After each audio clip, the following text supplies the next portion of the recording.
பண்ருட்டி அதிமுக முன்னாள் எம்எல்ஏ வீட்டில் லஞ்ச ஒழிப்பு துறையினர் சோதனை மேற்கொண்டு வருவதாக கூறப்படுகிறது. அது மட்டுமல்லாமல் மேலும் 5 இடங்களிலும் இந்த சோதனை நடத்தப்பட்டு வருவதாக கூறப்படக்கூடிய நிலையில் இது தொடர்பான விவரங்களை வழங்குவதற்காக இணைகிறார் சிறப்பு செய்தியாளர் பிரேம்.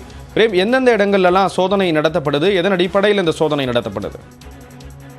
ஸ்ரீராம், பண்ருட்டி சட்டமன்ற தொகுதியின் முன்னாள் அதிமுக சட்டமன்ற உறுப்பினர் சத்யா பன்னீர்செல்வம் வீட்டில் தற்போது லஞ்ச ஒழிப்பு போலீசார் சோதனை மேற்கொண்டு வருகிறார்கள்.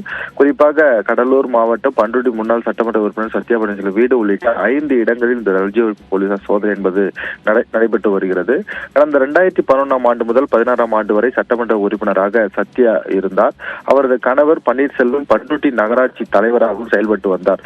அப்போது அவர் நகராட்சி தலைவராக செயல்பட்டு வந்த போது பேருந்து நிலையத்தில் உள்ள 2 சக்கர வாகன நிறுத்துமிடத்தை ஒதுக்குவது தொடர்பாக டெண்டர் விடப்பட்ட போது 20 லட்சம் ரூபாய் மோசடி தொடர்பாக நேற்றைய தினம் லஞ்ச ஒழிப்பு போலீசார் ஒரு வழக்கு ஒன்றை பதிவு செய்தனர். அதன் அடிப்படையில் தற்போது சத்யா பன்னீர்செல்வம் கணவர் பன்னீர்செல்வத்திடம் தற்போது விசாரணை என்பது நடத்தப்பட்டு வருகிறது. இதனால் அதிமுக முன்னாள் சட்டமன்ற உறுப்பினர் வீட்டிலும் உள்ளிட்ட பண்ருட்டி பகுதியில் மட்டும் 3 இடங்களில் சோதனை என்பது நடத்தப்பட்டு வருகின்ற நிலையில் சென்னையில் அப்போதைய நகராட்சி கமிஷனராக இருந்த பெருமாள் அவரது வீட்டிலும் தற்போது 6 பேர் கொண்ட அதிகாரிகள் தற்போது வழக்கு பதிவு செய்து விசாரணை என்பது நடத்தப்பட்டு வருகிறார்கள்.